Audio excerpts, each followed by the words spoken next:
In the counties of Nakuru and Narok in Kenya, collaborative efforts between the public and private sectors, known as PPDP, are fundamentally reshaping the local landscape through various development projects and transformative investments.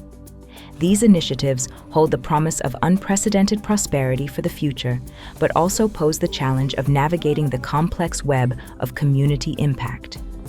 A dedicated team of researchers from Strathmore University is embarking on a journey to engage with these communities, listening to their narratives and gaining insights into the daily struggles they face, as well as the ways in which local development projects are impacting their lives.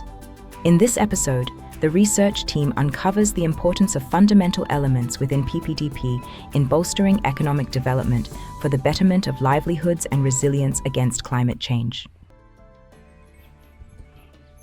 Back in Rapland, we meet Wilson, a young environmental science graduate but currently unemployed who spends part of his time tending to the family livestock. Coming from a pastoralist community, Wilson knows too well about the challenges to their livelihood that are significantly affected by climate change.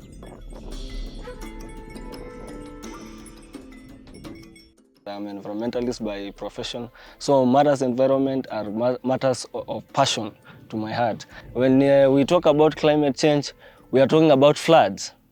When we talk about climate change, we are talking about droughts. Being a pastoralist is part of our livelihood.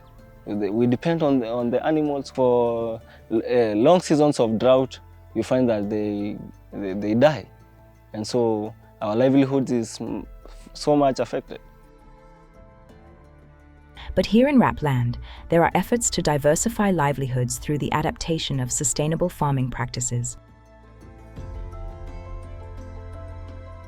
A Rapland community is a perfect place for low-impact enterprises. We're talking about enterprises that have low impact to the environment. I mean, as you look at this place, the landscape, very conducive for beekeeping. And one of the projects that are initiated through sustainable enterprise development was the beekeeping. One of the farmers here is keeping up to 7 of the hives here. And he says from one little hive, he can actually harvest up to 1 bucket. And really, for sure, a bucket is so many liters, of which 1 liter he sells at 1,000 Kenya shilling. To further strengthen climate resilience and mitigate the impact on the community, Wilson believes more green champions are needed. Human beings tend to see themselves like they are out of the environment, yet they are part and parcel of the environment. I personally have had trainings here, training the community on the importance of the environment, the importance of keeping our trees. There is a lot of charcoal burning around by our neighbors around here. They do a lot of charcoal burning. We advise them, though you go there, they tell you like this is where I get my daily food. You get some challenges there, but at the end of the day, you still tell them that this is life. This tree is life, so don't cut these trees. The community are well enlightened, but I still feel that more awareness on the importance of the environment need to be created.